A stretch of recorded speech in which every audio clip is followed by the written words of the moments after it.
You would think that every American respects our military and veterans, but you would be wrong.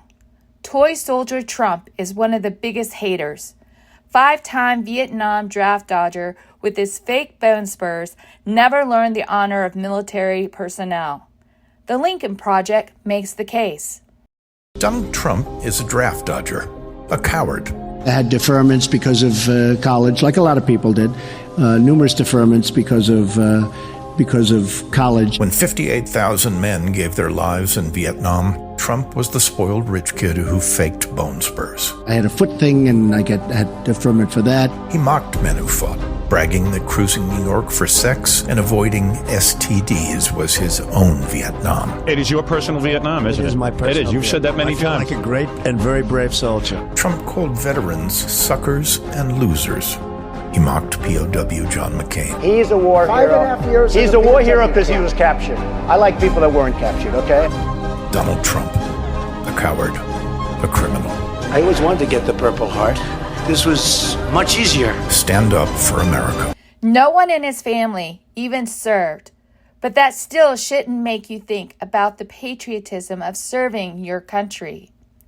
Even just this past week or so, he said the Presidential Medal of Freedom is a higher and better than the Medal of Honor because you didn't have to get shot up or die for it. From Senator John McCain's remarks of how he didn't like heroes who weren't captured to saying Humayun Khan, a Muslim American U.S. Army captain who was killed in Iraq in 2004, wouldn't have died if he was president, would have disqualified him to be commander-in-chief of the biggest and strongest military on the planet. I know, it doesn't make sense to me either. Gold family members were disrespected by his comments and led to Han's father taking to the stage at the Democratic National Convention in 2016. Donald Trump, you're asking Americans to trust you with their future. Let me ask you, have you even read the United States Constitution?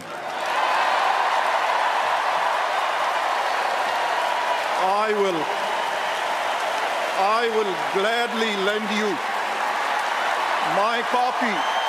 Trump just doesn't get it. He doesn't understand why men and women would go to war for their country. He doesn't understand patriotism.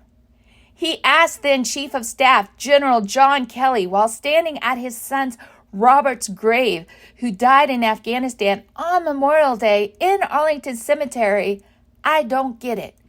What was in it for them? He would go on famously to call dead soldiers suckers and losers. He would not attend at the Normandy Memorial event in France because it was raining and it would ruin his perfect hair. He would go on to have military generals come and go as his Joint Chiefs of Staff because they wouldn't give in to his worst demands. The generals had to protect us from the commander-in-chief because he is a fucking idiot.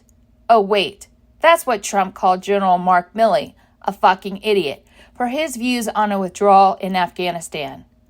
Dope, moron, and idiot were just some adjectives being tossed around by those closest to Trump about Trump.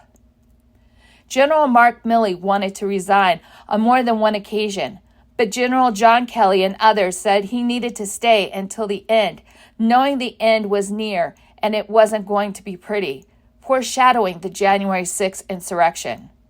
They said to let him fire you because it would be a bigger news story versus a blurb, he resigned.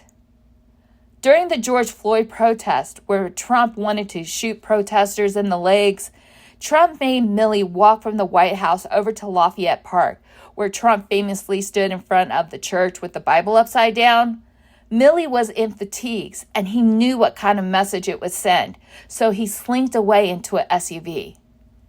Milley's resignation letter that he never gave read in part, "Lastly, it is my deeply held belief that you're ruining the international order and causing significant damage to our country overseas that was fought for so hard by the greatest generation that they instituted in 1945. Between 1914 and 1945, 150 million people were slaughtered in the conduct of war. They were slaughtered because of tyrannies and dictatorships.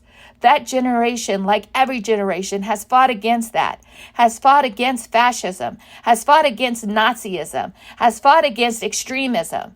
It's now obvious to me that you don't understand that world order. You don't understand what the war was all about. In fact, you subscribe to many of the principles that we fought against, and I cannot be party to that. As I was researching this podcast, I came across so many stories. I even had to take a break in between after listening to Mr. Hahn speak at the DNC.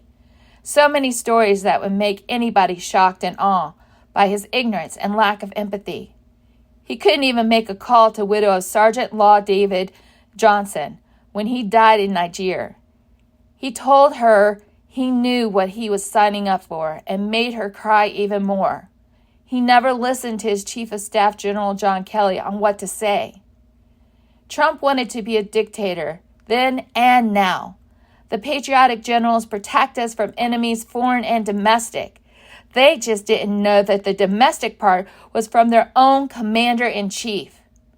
He wanted the parades like he saw in other countries with dictators, but the general said no, that it would ruin the streets of Washington, D.C. and cost over $30 million. He wanted to pull our military out of Syria, but General Mattis said no because he refused to give in to ISIS taking over the area again. Again, our own military had to protect the American citizens from the deranged lunatic President Donald Trump. Trump's first VA secretary was David Shulkin, who was ousted by a Trump tweet after an inspector general report found Shulkin took a trip to Europe that involved more sightseeing than official business.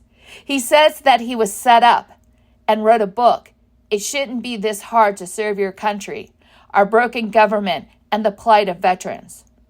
As a side note, he was an Obama holdover. To replace Shulkin, Trump first nominated current Representative Ronnie Jackson, a Republican from Texas, at the time a Navy doctor who served as the White House physician, and won Trump's favor by showering him with praise. Jackson, though, was forced to withdraw from consideration after allegations that were later confirmed by an inspector general that he drank on the job, overprescribed medications, and created a hostile work environment. He also is the one who was Trump's doctor overseeing his ear from the assassination attempt. Trump always touts he only hires the best people, but had the biggest turnover rate than any other administration on record. There's an entire Wikipedia page just for the turnovers. Just Google it. There were a few good pieces of VA legislation that passed to help veterans getting better health care, but with all the infighting going on, it really wasn't implemented. It was instead marred by Trump loyalists that were not doing the right thing for the veterans. Project 2025 doesn't honor the veterans at all. Chapter 20, page 641, named Department of Veterans Affairs, written by Brooks D. Tucker. He helped to craft the policy framework for President-elect Trump's transition team. Funny how many former Trump people helped write Project 2025, don't you think? Now, I don't claim to understand the history of Veterans Affairs and don't quite understand what Project 2025 wants to do, but I did find a very passionate man on TikTok, Pat Lawler, who does.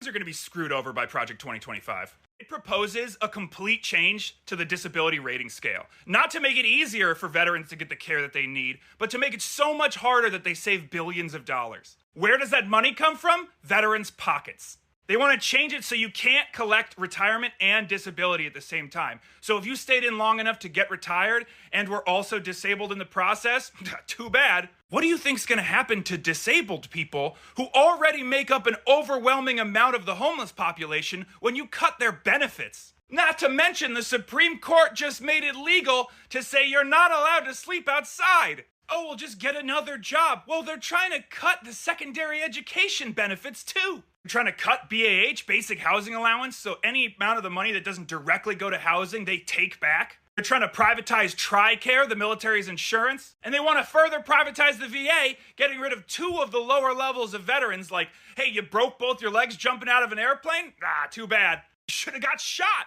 You better have it on camera when you do, because you're definitely not going to convince the civilian contractor who does all the disability claims now. They are proudly saying that they intend to steal $160 billion from veterans in active duty by 2032. If you don't care about the military, well, have fun being drafted, because what do you think's going to happen to recruitment and retention when they get rid of all the benefits? Not to mention the rest of Project 2025, which will also affect you in whatever profession you have, unless that profession is billionaire. If you think this is fear-mongering, go read it for yourself. They're so confident, they put it on the internet, while simultaneously bragging that they're committing a second American Revolution. Once again spending the blood of veterans, only this time against their will. Vote this down.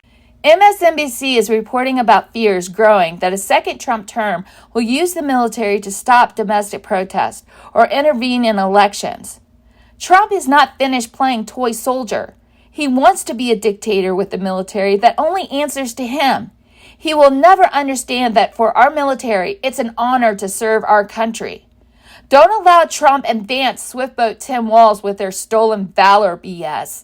Walz served our country honorably for 24 years. Disabled veteran Senator Tammy Duckworth sums it all up. Well, American voters have a chance to choose. Do they want a 5-time draft dodger who denigrates military men and women and our veterans and calls us suckers and losers? Who doesn't want to have his picture taken with amputee veterans of various conflicts to be the next commander-in-chief? Or are you going to have Kamala Harris and Tim Walz, who care deeply about veterans? Tim Walz has been out there leading on so many issues for veterans, especially burn pits. Donald Trump is despicable. He doesn't deserve to be commander-in-chief, and certainly those remarks are consistent with where he's always been. He thinks that we're suckers and losers, and frankly, he's not fit to be commander-in-chief. Thank you for listening. Tune in next time when I discuss the Environmental Protection Agency and why Project 2025 wants to shut it down. I care about our country, and I hope you do too. Remember to vote November 5th.